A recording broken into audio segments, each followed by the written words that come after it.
Narrative without resolution. Seeing.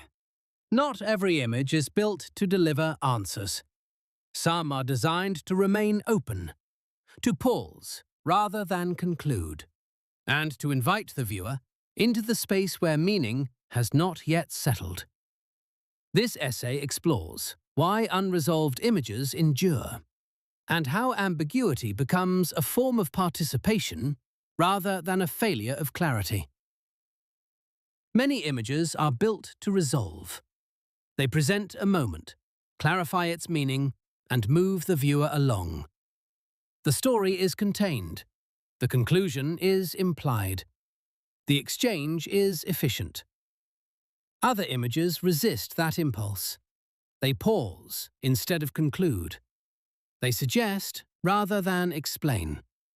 They leave something unresolved, not through omission, but through intent. This resistance is often misunderstood as ambiguity without purpose. In reality, it is ambiguity as structure. The expectation of closure. When people look at images, they often bring the same expectations they bring to stories.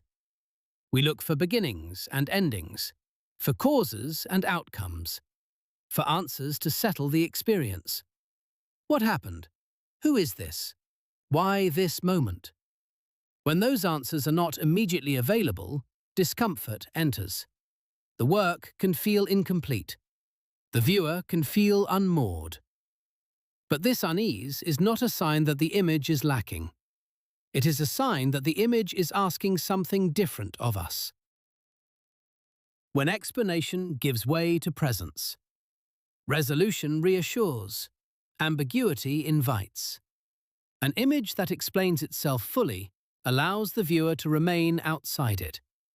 The meaning is delivered. The exchange concludes. An image that resists resolution creates a different relationship. Instead of decoding the work from a distance, the viewer is held inside the moment, suspended rather than released. The image becomes a place rather than a statement, not a problem to solve, a condition to inhabit. This shift changes the role of the viewer from observer to participant. Ambiguity is not absence. Unresolved images are often described as vague or unclear. This misunderstands what ambiguity is doing.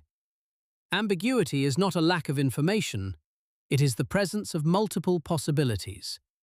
The image is carefully structured: light, gesture, composition, tone. But it refuses to collapse those elements into a single, authoritative meaning. Nothing is missing. Nothing is accidental. What is withheld is not information, but certainty. The result is not confusion. It is openness. Why uncertainty feels personal. When an image does not tell us what to think, we are required to bring something of ourselves to it. Memory enters. Experience enters. Emotion enters. The viewer's own history becomes part of the reading. This is where participation begins, quietly and without instruction. Not everyone welcomes this moment. Participation carries responsibility.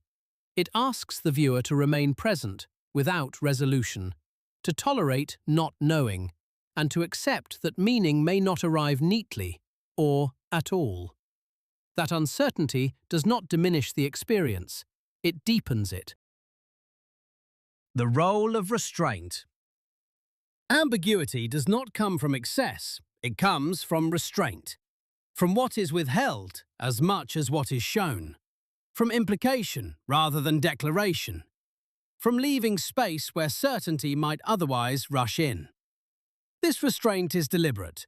It slows the viewer down, interrupts recognition, prevents the mind from resolving the image too quickly and moving on.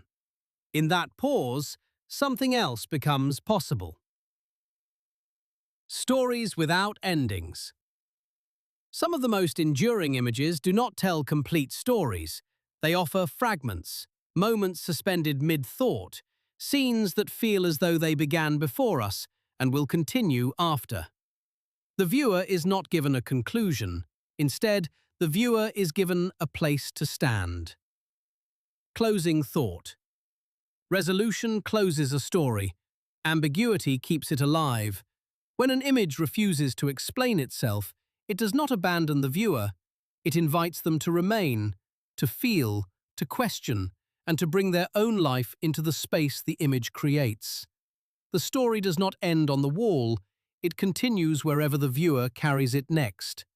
This participatory mode, where the viewer brings their own experience into the frame, does not always remain visual. Some works ask for a different kind of attention altogether.